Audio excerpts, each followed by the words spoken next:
Learn to be super successful. Subscribe to my channel, Meathead. Last night, or yesterday afternoon, when I was talking to some of you, I alluded to it a little bit last night before I left you for the homework. By the way, that's the seat you sit in my office when it's one-on-one. And I was practicing with Winston. And but he's more disciplined than you. I was asked by a couple of you, of the 6 I saw,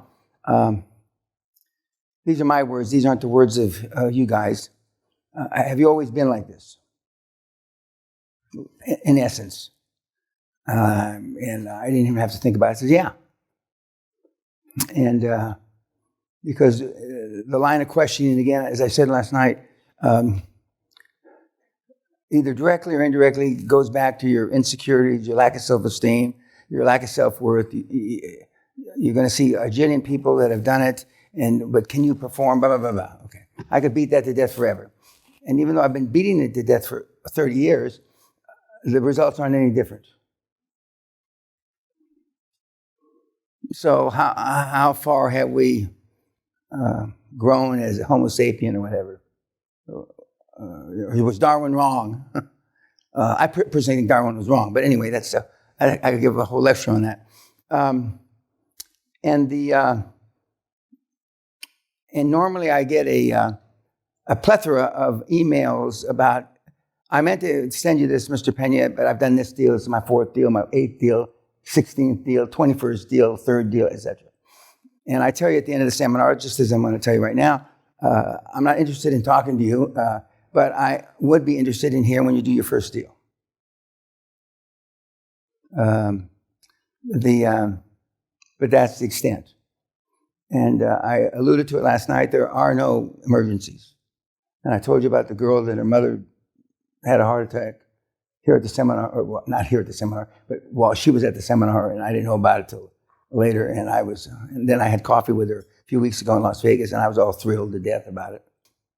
Because you have the tools already. Last night at dinner, the 2 young men that Sally and I sat with, and we'll sit with different people every night. And I'm going to ask a question as soon as I finish this little sentence. One of them had already started, had a chairman, had a dream team, yada, yada, which I tell you not to, because you're not going to follow the steps. And I ran and raved like a psychopath last night about how come I know you're not going to follow the steps. Well, then at dinner, the guy that sat next to me didn't follow the fucking steps. And that's why he's here. And because your emotional bank account is only so big. Some of you have no emotional bank account. Now, not just you. I mean, every audience has ever been here since 30 years ago. Your emotional bank account's only so big. And as soon as you become an adult, and some of you are still struggling to become an adult, and as my father said, the only goal I have for Danny is that for him to keep him alive until he reaches the age of reason. That may be 20, 30, 40, or never. I would contend that I know a lot of people that think I'm still haven't grown up. Okay? But then as you gain maturity, or you go through puberty, et cetera, and you meet other people, even though money's not everything, it's the only thing anybody really keeps track of. So you start accumulating wealth, or you think wealth. There's nobody got any wealth in this room. But I can say that with 5 exceptions in 30 years that have attended the seminar. And wealth is defined, not the Gallup, the pollsters know anything, but generally defined, if you have a net worth of $30 million or more, you're considered wealthy. Okay? Our generation wealth is significantly larger than 30 million. I don't consider you wealthy unless you have 100 million, and actually 200 million is where really the lines cross. 200 million. We have 200 million after tax. That's assuming you pay taxes. So there's certain givens, and I'm going to go through maybe 20 or 30 of them. And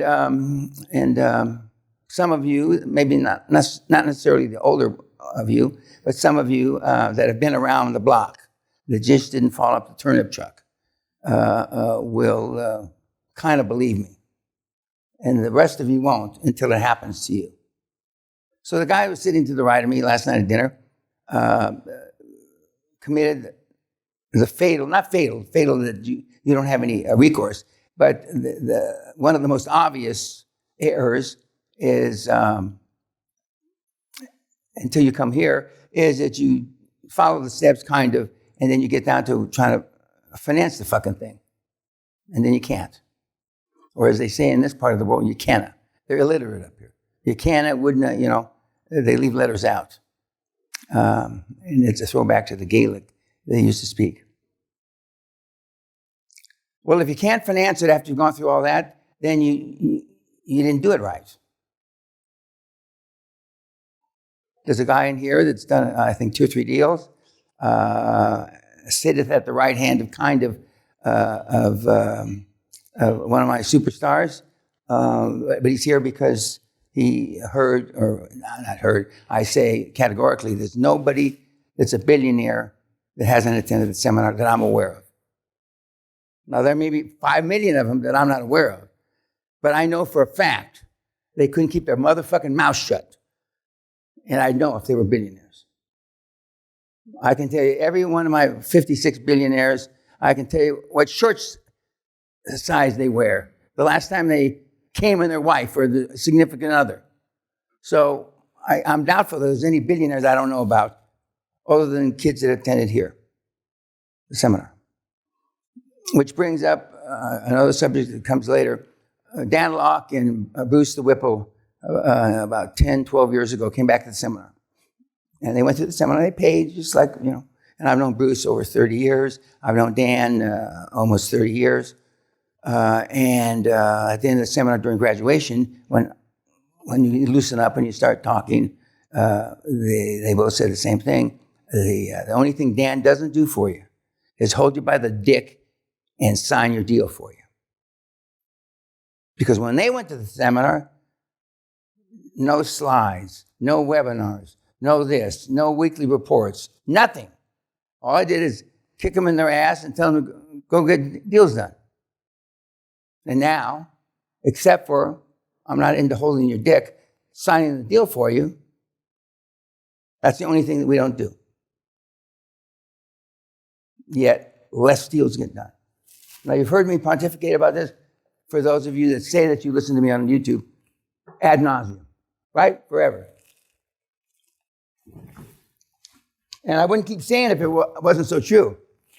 And unfortunately for me, as a coach, world-renowned coach, it's not getting any better.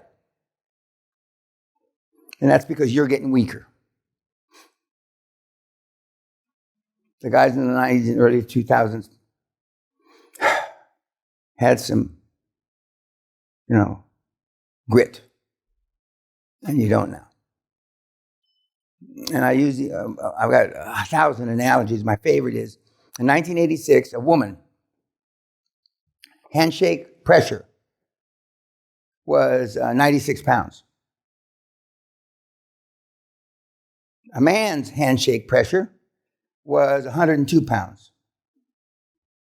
2016, date is 8 years old, a woman's handshake pressure is 111 pounds, and a man's handshake pressure is 100 pounds.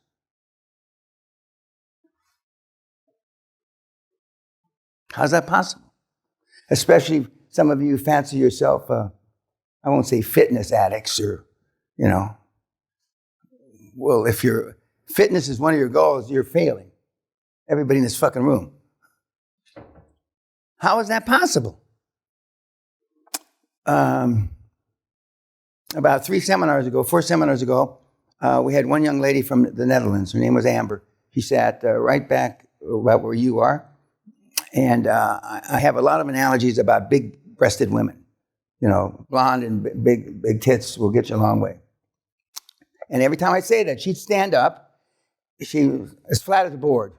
She'd stand up and poke her little chest out like this. And she got to, not everybody in the class hated her, but almost everybody in the class hated her. And so at graduation night again, when they loosened up, and she stood up and said, if this is my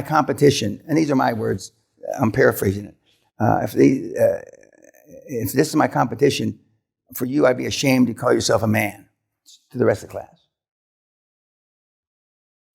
I go to bed early, and so normally the fights start after I go to bed. And there are some fights sometimes. I'm not recommending this. And she was the first one to do a deal in her class. In fact, she's the only one to do a deal in her fucking class to date.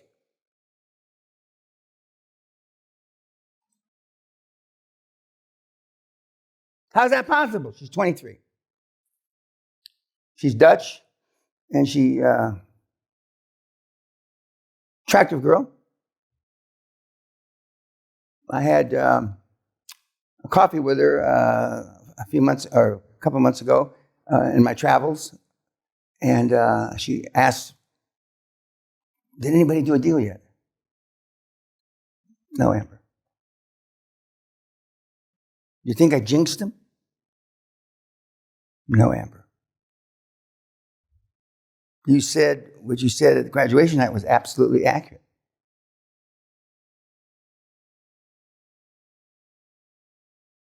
Now, in my day, somebody would have picked up the gauntlet. Not today. Now, I've been criticized for 30 plus years, actually 50 years, because I've been doing this 20 years before I started coaching. Because I'm being negative. And, you know, and the new genre, so to speak, is everybody's possible, everything's possible, yada, yada, bullshit. Okay? But that's not true. That's a fucking lie. And for those of you in this room that were told you can be anything you want, Johnny, Sally, they were lying through their fucking teeth. They knew it when they were saying it. And look at you now. How's your program worked out? This is the truth. Absolutely 100% transparency. And as I've said for a long, long time, the reason why nobody talks about numbers, and after I give you the current news, I'm going to give you the 4 or 5 last deals that came in. In the last 72 hours or last week, to show you what's happening today. But I'm telling you the truth. It's just like, this is harder than becoming an Olympic gold medalist. How many Olympic gold medalists are there? Not many. Not many. But if you want it bad enough and you can do it, I know you can do it because I've seen it with these eyes, you can become, not overnight, not instantly wealthy, but 26 days is pretty, not instant. To me, it's overnight. And as I said last night, quickest deal is 26 days now. Quickest second deal is 7 days after the 26 days. And that's down from 4 or 5 months. And it's like when Roger Bannister broke the 4-minute mile years ago. And then a bunch of people broke it. And so a lot of people it's like it used to be 2,000 cold calls. Now it's 1,400 cold calls. And I just did a quick calculation. It's probably down around 1,150 cold calls now to a millionaire. A short millionaire. Because you're going to have between 65 and 68% of the first deal. Young man, do you have a tie? No, sir. Cat, get him a tie.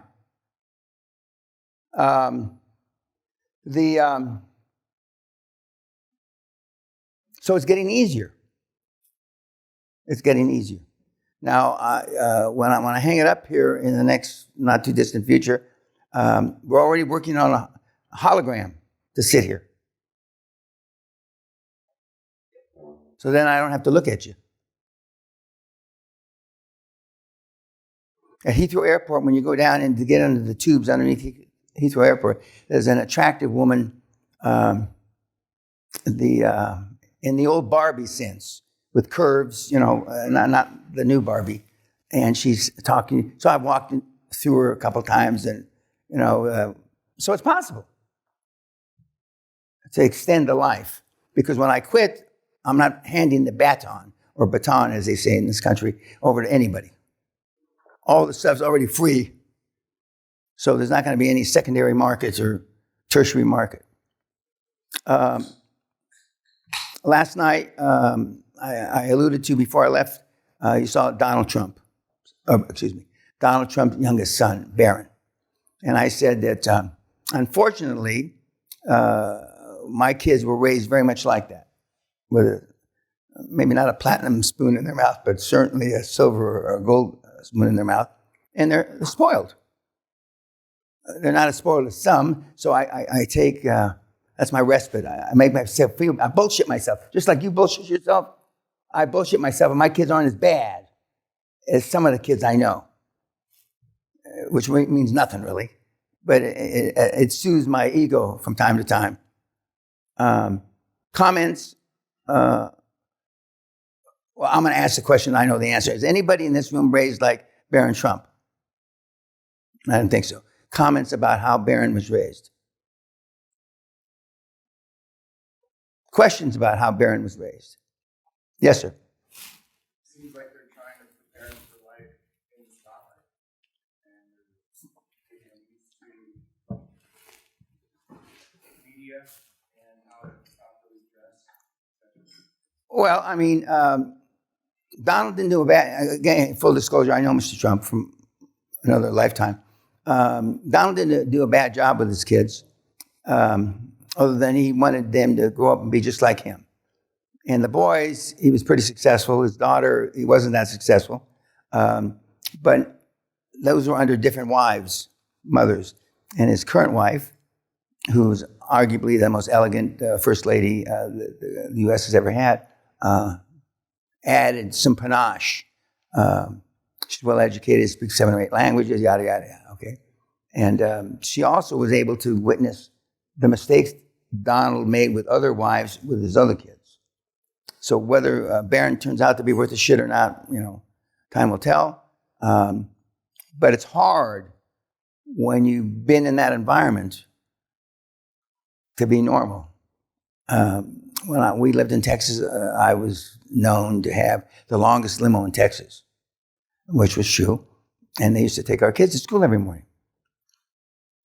And the convicted murderer driver that I had, Jimmy, and bodyguards would take them, but only to about 6 blocks before school. And they drop them off because the kids didn't want to drive up in the longest limo in Texas.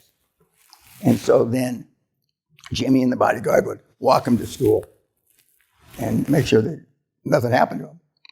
Because one of the things, when you get more or less super wealthy, people want to kidnap your kids. And one of the reasons we moved here is Guthrie is easily defendable. Head of security used to be the former head of security for the Royal Yacht Britannia, retired Marine, named Chris Frith. But those are things down the road. You know, I'm not telling you to worry about it, but that's going to happen.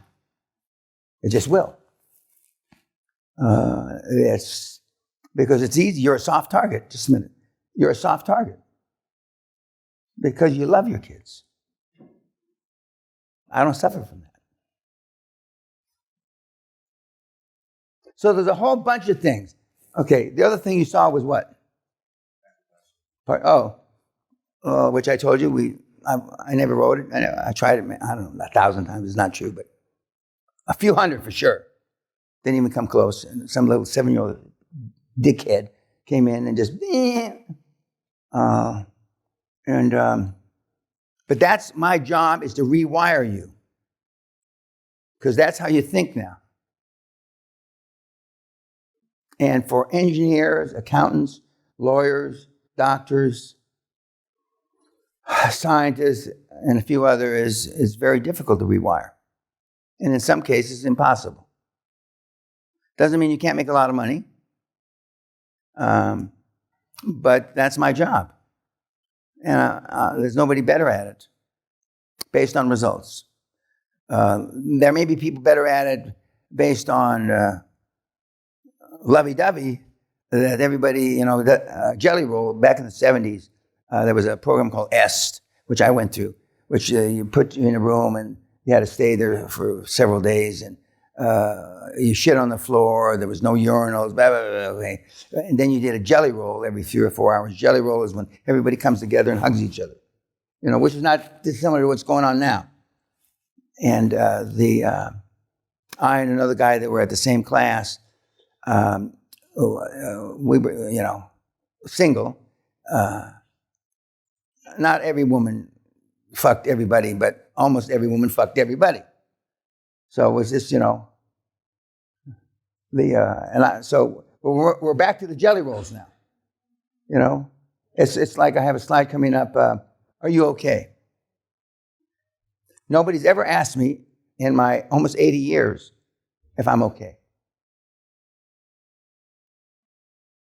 Never happened. Now, Sally, in addition to being a chartered accountant, is a registered psychologist. And she I'm not going to go through the long fucking winded answer, but people assume I'm okay and there's nothing wrong because of the way I act. I'm waiting for, I'm okay.